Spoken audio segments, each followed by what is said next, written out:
أعوذ بالله من الشيطان الرجيم بسم الله الرحمن الرحيم Bismillah, Assalamu alaikum, and welcome back everybody to another deep dive. We're jumping back into the world of Tafsir, this time focusing on verses 135 and 136 of Surah Al-Baqarah.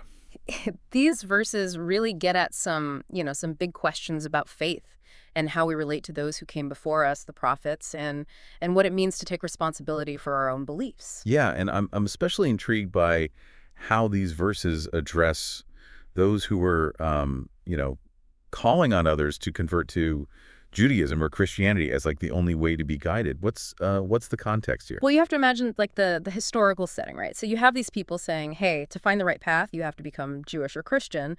But verse 135 comes in with this like powerful response, right? It basically says, hold on, true guidance isn't about adopting like a specific label. It's about following the religion of Abraham, who was, all about seeking truth and rejecting anything that felt off. So it's not about the name tag. It's about the essence of what Abraham stood for. But what does that actually look like? What does it mean to follow his religion? That's where the concept of Hanif comes in, right? And it's often translated as inclining toward truth, but it's more than just like leaning in that direction. Imagine it like this. You're on a journey, seeking what's real, what's authentic, right? You're not just like passively accepting what you're told. You're actively investigating, you're questioning, and ultimately choosing the path that resonates with your heart. Okay, I see what you mean. It's about taking ownership of your beliefs, not just blindly following, what others say. Mm-hmm. So how does Abraham's Hanif way of life connect to this idea of finding true guidance? Remember, Abraham was known for rejecting polytheism and embracing pure monotheism, the belief in one God. And that belief, that core principle, forms the foundation of all prophetic teachings. It's like the trunk of a tree. Everything else branches out from that central truth. That's a great analogy. So in a way, Abraham's Hanif way of being is like a blueprint for anyone seeking truth, regardless of their specific religion or background. Exactly. It's about connecting with that fundamental truth within yourself, that yearning for something greater, and using that as your compass. That's such a powerful message, especially in today's world, right? Yeah. Where it feels like everyone's shouting their own version of the truth. How can we as listeners apply this concept of Hanif in our own lives? It starts with cultivating that inner yearning for truth, that thirst for knowledge. And it's about being brave enough to question, to challenge assumptions, and to keep searching until you find what resonates with your soul. Remember, your journey is unique, and you have the power to choose your path. And that journey of seeking truth, it's not a solo mission. Yeah. You're actually walking in the footsteps of countless others who have come before you. That's right. It's like we're all part of this long chain of seekers, right? Each building upon the wisdom of those who came before. And speaking of those who came before, verse 136 kind of expands on this idea of a universal belief system. What's striking about the language used in this verse? It's like a roll call of prophets from different traditions, right? You have Abraham, Ishmael, Isaac, Jacob, Moses, Jesus, peace be upon them all. And it's declaring that believing in Allah means believing in all his revelations, no matter who delivered them. It's a powerful message of unity. So it's not about picking and choosing which prophets to believe in. It's about recognizing that they were all part of the same divine plan, right? Yeah. Each playing a specific role in guiding humanity. And that word Muslims in the verse, it's not just about belonging to a specific religion. It's deeper than that. It signifies submitting to God's will, a concept that's woven into the very fabric of creation. Okay, help me wrap my head around this idea of submitting to God's will. What does that actually look like in practice? Well, think about it. The sun rises and sets, the seasons change, the tides ebb and flow. It's all happening in accordance with a divine order. Okay. I see what you're saying. It's like everything in the universe is following a preordained path, a natural rhythm. Exactly. And this idea of submission, of recognizing that greater order is something that's reflected in the Quran itself, right? Remember verse 3.83, which talks about how everything in the heavens and the earth has submitted to God, whether willingly or unwillingly. Right. That verse really paints a picture of universal submission, not just something limited to humans. And then you have verse 21.25, which emphasizes that every prophet from Adam to Muhammad Muhammad, peace be upon them all, came with the same core message. None has the right to be worshipped but I, Allah. So worship me alone and none else. So even though the prophets came to different people at different times, their message about worshiping one God remained consistent. It's mind-blowing when you think about it. It really highlights the interconnectedness of humanity's spiritual journey, doesn't it? And there's a beautiful hadith that captures this sense of unity. The Prophet Muhammad, peace be upon him, said, "We, the prophets, are brothers with different mothers, but the same religion." Wow, that's such a vivid image. It's like they're all part of the same family, united by their shared mission to guide humanity towards the divine. But if they're all united, why are there so many different religions and beliefs today? How do we reconcile this idea of a unified message with the realities of religious diversity? That's a question that has puzzled theologians and philosophers for centuries, right? But I think the key lies in recognizing that while the core message remains the same, the outward expressions of that message can vary depending on the context, the culture, the specific needs of the people at that time. So it's like different interpretations of the same underlying truth tailored to specific historical and cultural contexts. Exactly. And this diversity of interpretations, it's not something to be feared or rejected. It's actually a reflection of the richness and beauty of the human experience. Just like a garden can have a multitude of flowers, each with its own, unique fragrance and beauty, so too can humanity's spiritual journey manifest in a variety of ways. So the key is to find the common thread that connects us all, the underlying unity that transcends our differences. But that begs the question, what does this idea of unified message, of being Muslim in the sense of submitting to God's will, actually mean for us today? How can we apply this to our own lives?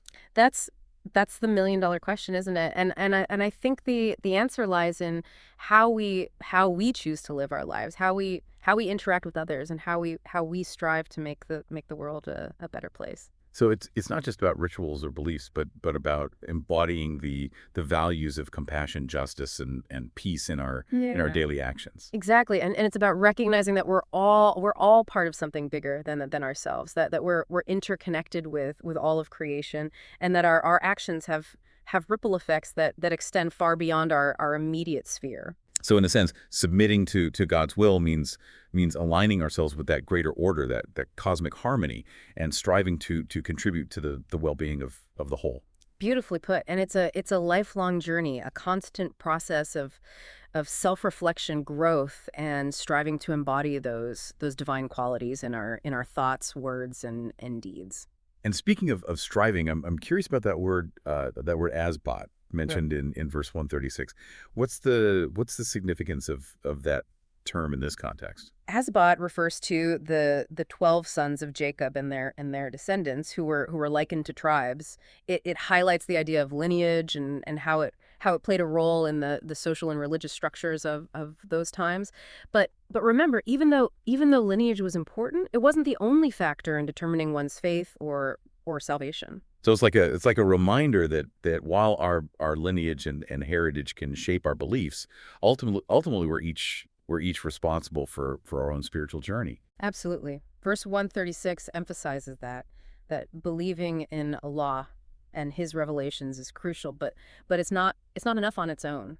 Right action, living a life in accordance with those beliefs is equally important. It's a powerful message of personal responsibility. You can't just coast on your family's faith. You have to actively cultivate it yourself. That's a great point. It's about taking ownership of our beliefs and making conscious choices that reflect our commitment to the divine.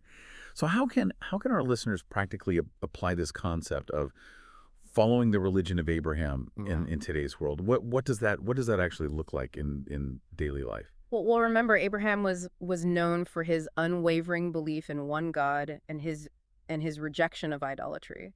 He was also known for his righteous conduct, his compassion, his justice, and his hospitality. These are qualities we can all strive to cultivate, regardless of our specific faith tradition. So it's about aligning our inner beliefs with our outward actions, trying to live out the values that Abraham exemplified. Exactly. It's about striving for sincerity and purity of intention in all that we do. Think of it this way. Every action, every word, every thought can be an act of worship if it's done with the right intention, with the consciousness of God in our hearts. That's a beautiful way to think about it. It's like turning our everyday lives into a continuous prayer, a constant striving to embody the divine qualities. Precisely. And it's about being mindful of the impact our actions have on others and on the world around us. Remember, Abraham was known for his efforts to spread the message of monotheism, to call people towards justice and righteousness. He didn't just keep his faith to himself. He actively tried to make the world a better place. So it's not just about personal piety. It's about taking our faith beyond our individual lives and striving to make a positive contribution to society. Absolutely. And that can take many forms, from speaking out against injustice to volunteering in our communities to simply being kind and compassionate in our interactions with others. It's about embodying those values of truth, justice, and compassion that were at the heart of Abraham's message. And it's a reminder that our faith journey is not a solo mission. It's something we share with countless others who have come before us and who will come after us. We're all part of this larger story, this grand tapestry of faith and striving. Beautifully said. And as we continue to explore these verses and delve deeper into their meaning, we'll uncover even more insights that can enrich our understanding of faith, lineage, and personal responsibility. But for now, let's pause here and reflect on what we've discussed so far. What stands out to you the most, and how do you see these teachings reflected in your own life? That's a great question to ponder. It's been quite a journey unpacking these verses. I mean, we've gone from like historical context to universal truths, from the concept of Hanif to the idea of submitting to God's will and so much in between. It really has. And I think what strikes me most is this idea that true guidance isn't found in blindly adhering to a specific label, right? But in actively seeking truth and aligning our lives with what resonates deep within us. That's the beauty of verse 135, isn't it? It reminds us that our faith journey requires active engagement, a conscious choice to embrace the path that leads us closer to the divine. And remember how the Tafseer emphasizes the significance of inclining toward truth. It's not just a passive leaning, but a deliberate pursuit. It's a constant striving to refine our beliefs and actions.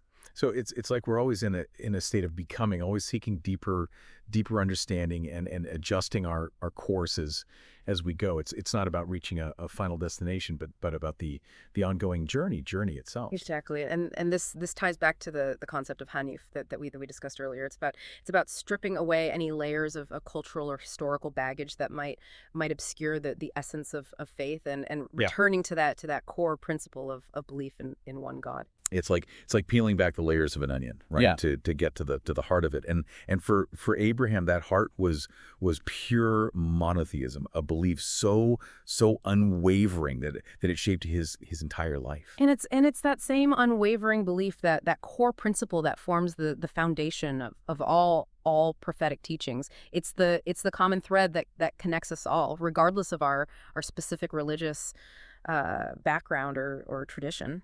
And this brings us back to verse 136, where the believers declare their faith in all the prophets, recognizing the divine wisdom behind sending messengers to different people at different times. Yeah. It's such a powerful message of unity and inclusivity. It is, and it challenges us to look beyond the surface differences that might divide us, and to recognize the shared spiritual heritage that binds us together as human beings. It's about seeing the inherent value and wisdom in the diversity of human experience, the different ways in which people have sought and expressed their connection to the divine.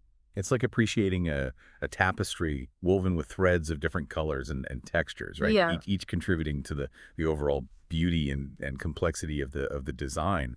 And this spirit of openness and dialogue, it feels essential for fostering understanding and harmony in a world that's becoming more interconnected and diverse each day.